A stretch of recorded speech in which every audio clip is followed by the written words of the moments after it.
오늘 이 새벽에 함께 보실 말씀은 신명기 1장 1절에서 5절 말씀입니다.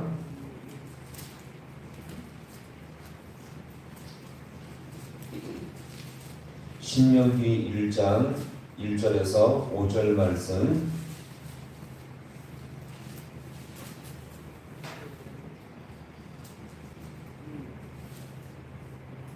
자, 우리 말씀을 한 절씩 교독하겠습니다. 이는 모세가 요단 저쪽 술 맞은편 아라바 광야 곧 바란과 도겔과 라반과 하세롯과 디사 사이에서 이스라엘 무리에게 선포한 말씀이니라. 구력산에서 세일산을 지나 가데스 바네아까지 15일이었다. 40째 해 11째 달 그달 첫째 날에 모세가 이스라엘 자손에게 여호와께서 그들을 위하여 자기에게 주신 명령을 다 알렸으니 그때는 모세가 스불에 거주하는 아므론 시온을 쳐죽이고 베들레헴에서 아스다롯에 거주하는 아사홍을 쳐 죽입니다. 5절 같이 봅니다. 모세가 요단 저쪽 모압 땅에서 이 율법을 설명하기 시작하였더라. 일러스되 아멘. 할렐루야. 오늘 이 새벽도 주님께서 함께 하시고 우리 신령 가운데 역사하시는 복된 시간 될 수 있기를 간절히 소망합니다. 신명기는 우리가 하나님의 말씀에 대해서 어떠한 태도를 가져야 할지를 잘 보여줍니다. 자, 신명기는요, 어제 말씀드린 대로 자, 같이 볼까요? 되풀이할 신, 계명명. 자, 그래서 이것은 뭐냐면 되풀이되는 계명이라고 우리가 볼 수 있습니다. 하나님의 말씀은요, 우리 성들에게 반복되어야 할 말씀임을 우리가 기억하시기 바랍니다. 그래서 이 말씀은요, 매일 들어야 할 말씀이고요, 내 안에, 내 밖에서 그냥 우리가 책을 펴면서 봐야 되는 말씀뿐만 아니라 그 말씀이 나에게 계속 반복되게 이것을 읽고 묵상함으로 말미암아 내 안에 역사하는 말씀이 되어야만 우리에게 진짜 은혜가 될 수 있음을 우리가 기억하시기 바랍니다.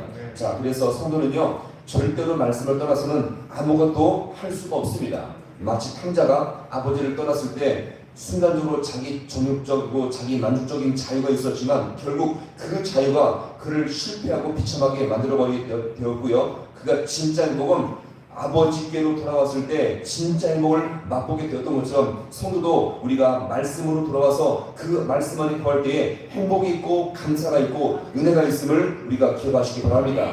자, 오늘 이 신명기 말씀은요, 이 모세가 모압 평지에서 전한 중요한 말씀입니다. 이 모압 평지에서 지금 순간부터 마지막 장면까지 계속적으로 이 모압 평지에서 설교를 한 것이 바로 이 신명기의 말씀이죠. 자, 그래서 민수기 후반부에서 가나안 땅을 들어가기 전에 이 모세가 모압 땅에서 이런저런 지시를 많이 말했는데, 자, 그렇게 이 모세가 모압 평지에서 죽기 전까지 계속적으로 반복하면서 유언적인 설교를 한 것이 바로 이 신명기의 말씀인 것입니다. 오늘 자 5절의 말씀이 이것을 자 다시 설명하죠. 5절 자 같이 보겠습니다. 시작. 모세가 요단 저쪽 모압 땅에서 이 율법을 일러스되 아멘. 자, 그렇죠? 신명기 후반부에서도 지금 모압 땅에서 말하는데 지금 그 동일한 그 장소에서 이 모세가 계속적으로 이 설명한 것이 바로 이 신명기의 내용인 것입니다. 자, 그러면 자, 이 신명기는요, 자, 두 번째 율법이거든요. 자, 그러면 첫 번째 율법을 하나님은 어디에서 주셨습니까? 바로 시내산에서 주었죠. 시내산에서 이 율법을 주었습니다.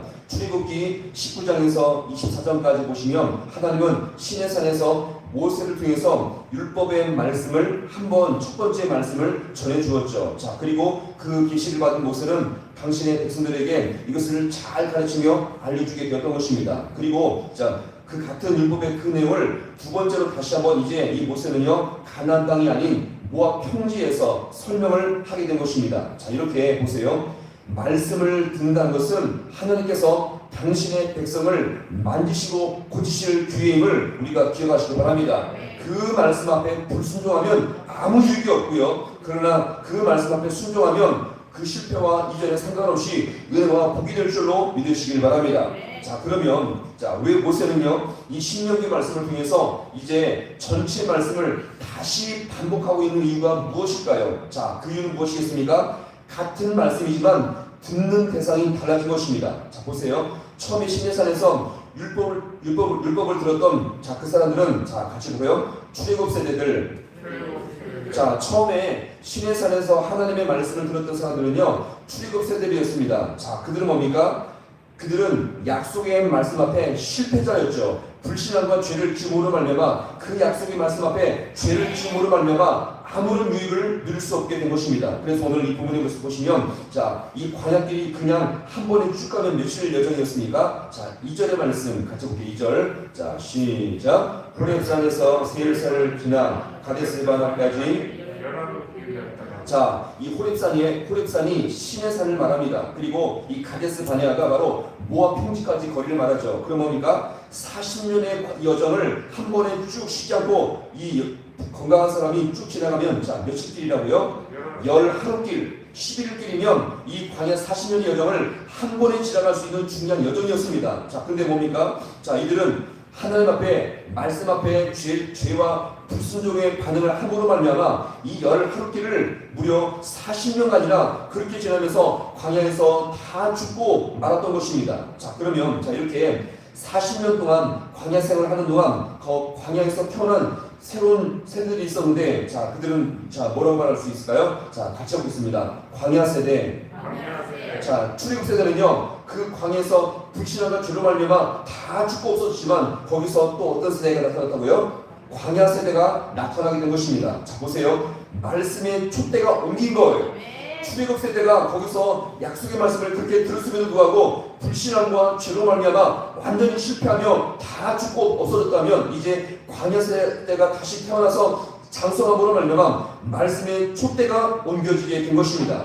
자, 출애굽 이 부모들은요 다 늙고 병들며 특별히 하나님 앞에 말씀 앞에 이 순종하지 못함으로 말미암아 그 불신앙으로 말미암아 하나님이 심판하셔서 광야에서 다 죽게 되었던 것입니다. 그러나 이제 그 광야 세대가 다시 광야에서 태어나 장성한 장년이 되어서 드디어 가나안 땅을 앞에 두게 된 것입니다. 그럼 한번 생각해 보세요. 자, 시내산에서 모세의 율법을 통해서 이 율법을 전해들었던 이 출애굽 세대는요 실패해서 다 죽고 없어졌지만 드디어 이제 남아있는 이 광야 세대를 통해서 이제 다시 한번 하나님의 뜻을 분명히 순종해야 할 중요한 시기가 여기서 오게 되었던 것입니다. 자, 그러면 보세요.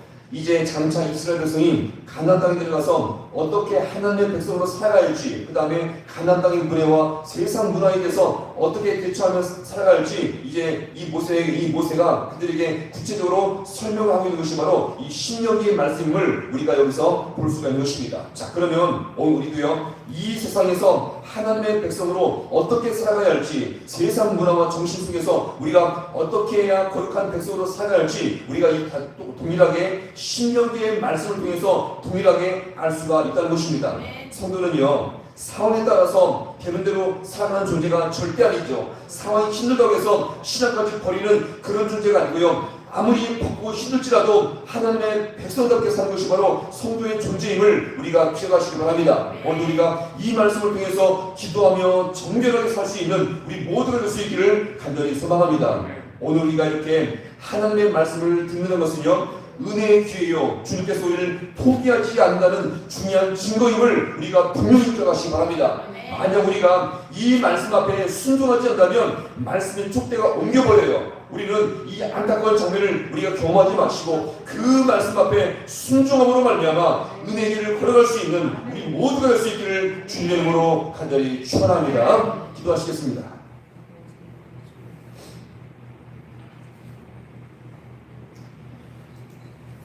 하나님 아버지 참으로 고맙고 감사합니다. 오늘 이 본문의 말씀을 통하여서 아버지 하나님 이제 출애굽 세대들 광야 40년 동안 아버지 그들이 하나님의 은혜 가운데 광야를 지났지만 그 말씀 앞에 순종하지 아니하며 자신의 정욕과 아버지의 부패함으로 살아갔을 때에 그들이 모두가 광야에서 죽어나갔고 그 다음 세대 광야 세대가 한번 다시 태어나서 그들이 다시 한번 말씀의 촛대가 옮겨짐으로 말미암아 그들에게 주님의 말씀이 임하였던 것처럼 우리가 아버지의 말씀이 임하고 우리에게 들릴 때마다 우리가 잘 반응하고 순종함으로 말미암아 더욱더 주의 뜻을 살아갈 수 있는 우리 모든 주의 성도들 되게 하여 주옵소서. 아버지 하나님 주님께서 오늘 우리에게 말씀을 주신 것은 나를 포기하지 않는다는 주님의 증거임을 이 시간 믿사오니 우리가 아버지 이 말씀의 촛대가 우리에게 옮기지 뒤처지지 않는 아버지여 순종의 선을 살아갈 수 있는 우리 모두가 되어지게 주님께서 역사하여 주옵소서. 모든 것 주님 앞에 간절히 바라고 나오며 예수님의 이름으로 기도하옵나이다.